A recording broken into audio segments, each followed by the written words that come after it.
ओम शांति।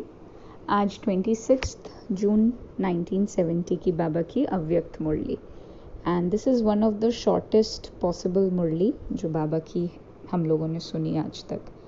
और ये छोटी सी मुरली में बाबा ने कामधेनु का अर्थ बहुत अच्छे से एक्सप्लेन किया। और सबसे पहला क्वेश्चन हमसे ये पूछा कि क्या हम अपने आप को साक्षात्कार मूर्त समझते हैं? क्या हम अपने आप को ऐसा केपेबल समझते हैं कि हमारे द्वारा साक्षात्कार हो सकता है प्रैक्टिकली? क्योंकि अगला सवाल ये बाबा का कि किसी मूर्ति के पास कोई क्यों जाता है? अपने मन की कामनाओं की पूर्ति करने के लिए। तो साक्षात्कार मूर्त जो होगी आत्मा, वो कोई भी प्रकार की कामनाएं हो उनको पूर्ति कर देगी। अब ऐसा नहीं कि कोई अगर कोई टेररिज्म में है, कहीं किसी एरिया को डिस्ट्रॉय करना चाहता है, तो हम वो भी मन की कामना पूरी कर दें।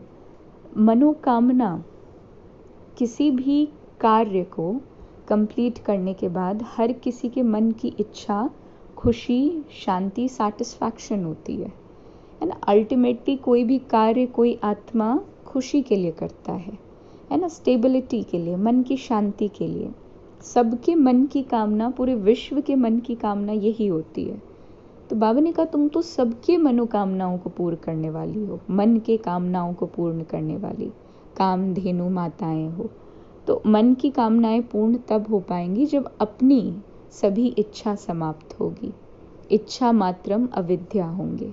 बाबा ने कहा ऐसा ही अभ्यास करो, क्योंकि दूसरों की इच्छाएं पूर्ण करने के लिए पहले जो स्वयं की इच्छाएं होती हैं, है ना। बाबा ने सदा एक स्लोगन हमें दिया कि इच्छा कभी भी तुम्हें अच्छा नहीं बनने देगा, है ना। Desire won't let you become good.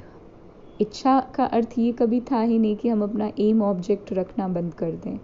Baba always said कि इच्छा कि किसी भी कार्य से कोई जुड़ी हुई जो अपेक्षा होती है कि रिज़ल्ट का, चाहे अप्रिसिएशन मिले, चाहे हो सकता है क्रिटिसिज्म मिले, ज़रूरी नहीं अप्रिसिएशन ही, या क्रिटिसिज्म भी नहीं तो हो सकता है उस काम में करेक्शन के लिए बोला जाए।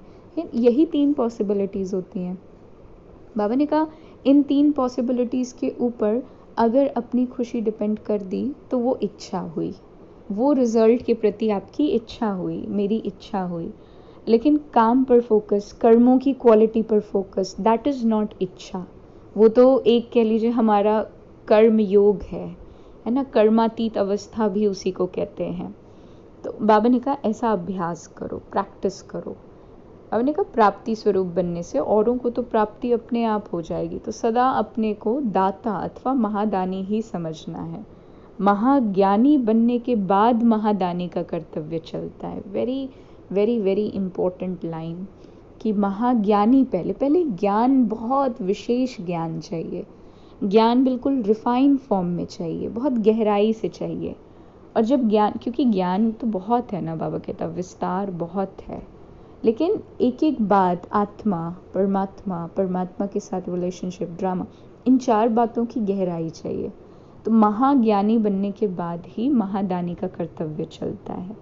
और महाज्ञानी की परख महादानी बनने से ही होती है ना, कि कितना दे रहे हैं। अगर ज्ञान है तो देने में हाथ रुकेगा नहीं, है ना। कि कई बार होगा कि अच्छा पॉइंट है तो हम क्यों शेयर करें, कोई चुरा ना ले, नहीं। तो बाबा कहता ज्ञान है तो ऐसी जो एक नेगेटिव भावना है ये नहीं आएगी, दान होगा, देने का एक जरिया रहेगा। जैसे सैर करना अच्छा लगता है, तो जिन्हों को सैर करने की आदत होती है वो सदैव सैर करते हैं, है ना। वॉक, सैर करना मतलब पैदल करना, मतलब वॉक करना, है ना। बाबा कहते हैं यहाँ भी ऐसा ही है, जितना स्वयं सैर करेंगे उतना औरों को भी बुद्धि योग से सैर कराएंगे, है ना। आप लोगों से साक्षात्कार होना है। जैसे साकार रूप के सामने आने से हर एक को भावना अनुसार साक्षात्कार होता था। भावना अनुसार ये इम्पोर्टेंट है कि किसी के मन की प्रतिछाया, किसी के मन का रिफ्लेक्शन भगवान को लेकर के क्या है। जीसस क्राइस्ट का रूप है, या गुरु नानक है ना, या अल्लाह है, या फिर कोई देवी देवता है, तो उसके अकॉर्डिंग, भावना के अनुसार, और फिर वही रिमेम्बरेंस लेकर के आत्मा शरीर छोड़ के चली जाएगी। और फिर द्वापर युग में अगर भक्त आत्मा है तो अपना पार्ट प्ले करेगी उन्हीं स्मृतियों के साथ, है ना। तो यही बाबा कह रहा कि अव्यक्त आकृति रूप दिखाओ। कोई भी सामने आए तो उसे शरीर ना दिखाई दे, लेकिन सूक्ष्म वतन में प्रकाशमय रूप दिखाई दे।